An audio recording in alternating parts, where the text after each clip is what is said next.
আজকের প্রথম খবরটা হলো প্রধানমন্ত্রী মোদীকে ফের প্রাণনাশের হুমকি। ফের প্রাণনাশের হুমকি দেওয়া হলো প্রধানমন্ত্রী নরেন্দ্র মোদীকে। এরকম একটি হুমকি বার্তা এসেছে মুম্বাই পুলিশের হোয়াটসঅ্যাপে। যে নম্বর থেকে মেসেজটি এসেছে তা রাজস্থানের আজমেরের বলে জানা গিয়েছে।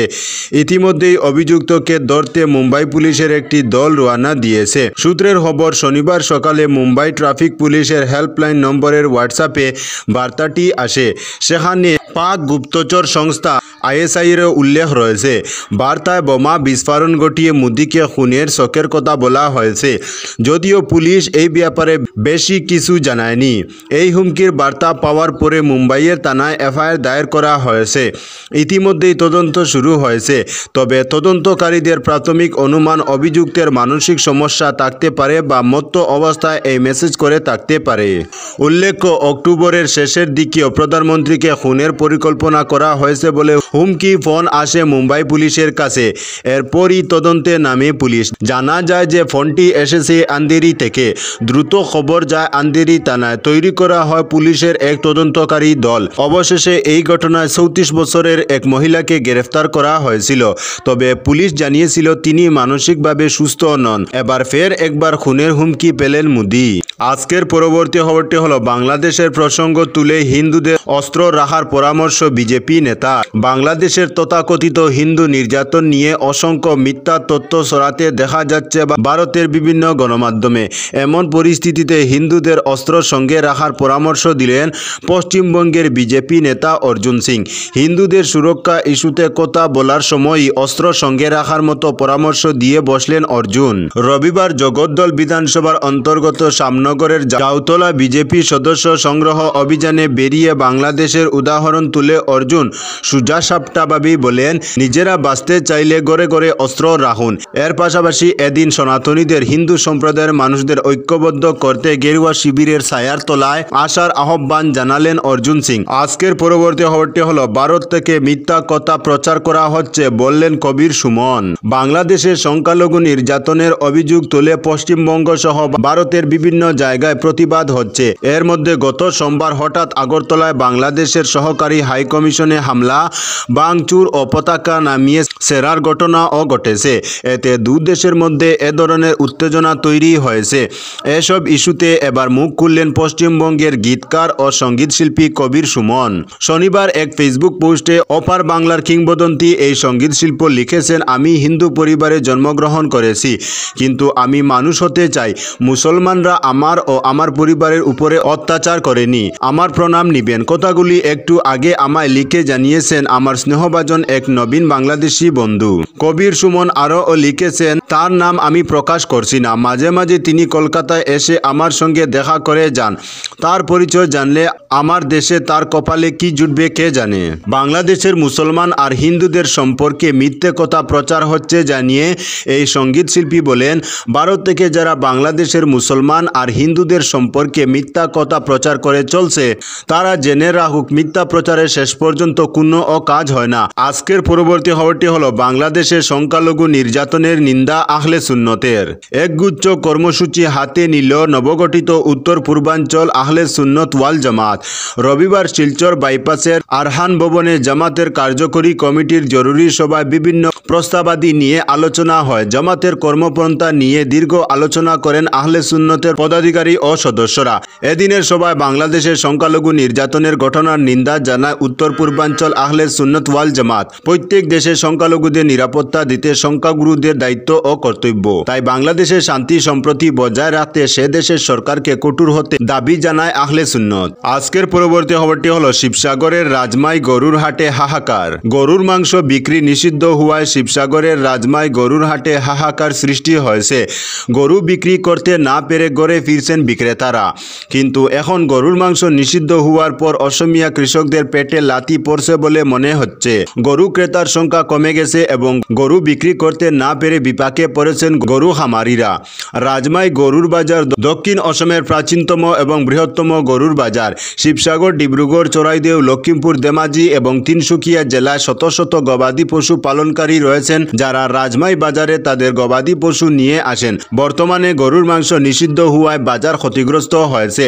অনেক গরু খামারি আছেন যারা নিষেধাজ্ঞার জন্য রকিবুল হোসেনকে দায়ী করেছেন। এলাকাবাসী ও ব্যবসায়ীরা বলেন, রাজনৈতিক নেতাদের বিবাদে গরু খামারিরা বিপাকে পড়েছেন, এটা দুর্ভাগ্যজনক। গরু বিক্রি কমে যাওয়ায় এসব খামারিদের জীবিকা হুমকির মুখে পড়েছে। শীঘ্রই নিষেধাজ্ঞা প্রত্যাহারের দাবিও জানিয়েছেন কৃষকরা। আজকের পরবর্তী খবরটি হলো, পাতারকান্দিতে প্রথম দিন 43,789টি শিশুকে পোলিও ড্রপ। গোটা দেশের সঙ্গে সঙ্গতি রেখে রবিবার শ্রীভূমি করিমগঞ্জ জেলার পাতারকান্দির স্থানে স্থানে পোলিও অভিযান শুরু হয়েছে। এতে 0 থেকে 5 বছর বয়স পর্যন্ত শিশুদের পোলিও ড্রপ খাওয়ানো হয়েছে।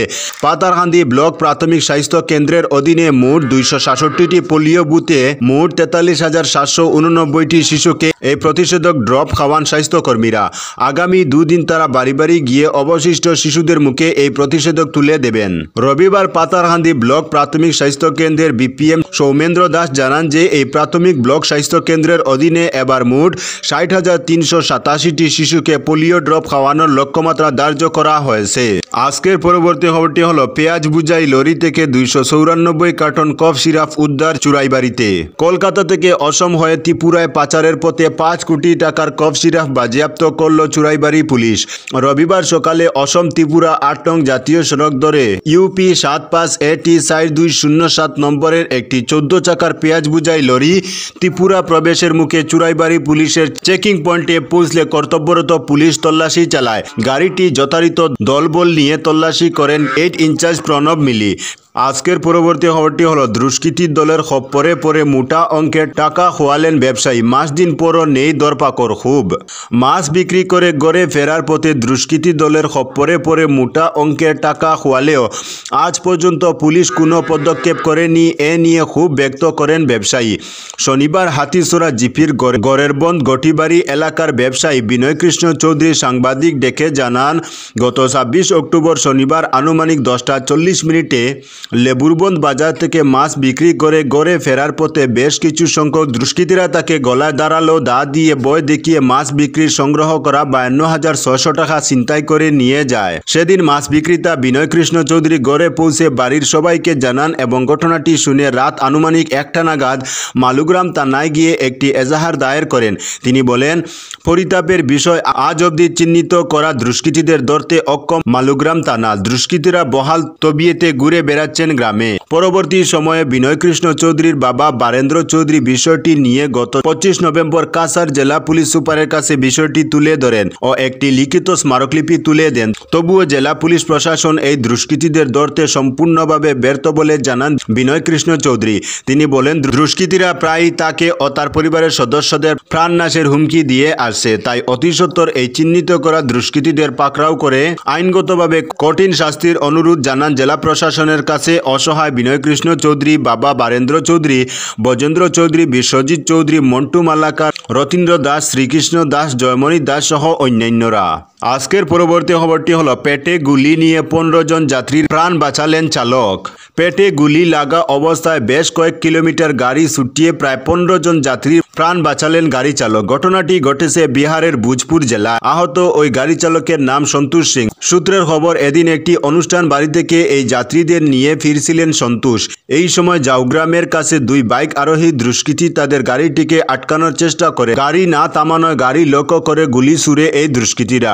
গুলি এসে লাগে সন্তোষের পেটে। যাত্রীদের নিরাপত্তার কথা ভেবে ওই অবস্থাতেই গাড়ি ছুটান তিনি। বেশ কয়েক কিলোমিটার এইভাবে গাড়ি চালানোর পরে একটি নিরাপদ জায়গায় এসে গাড়ি থামান। এই সময়ের মধ্যেই গাড়ির যাত্রীরা পুলিশে খবর দিয়ে দেয়। এরপর পুলিশ ঘটনাস্থলে পৌঁছে ওই চালককে স্থানীয় হাসপাতালে নিয়ে গেলে সেখানে অস্ত্রোপচার করে তার সেই গুলি বের করে দেওয়া হয়। বর্তমানে তার অবস্থা স্থিতিশীল বলেই জানিয়েছে হাসপাতাল কর্তৃপক্ষ। আহত এই গাড়ি চালকের পরিবারের তরফে পুলিশে একটি অভিযোগ দায়ের করা হয়েছে।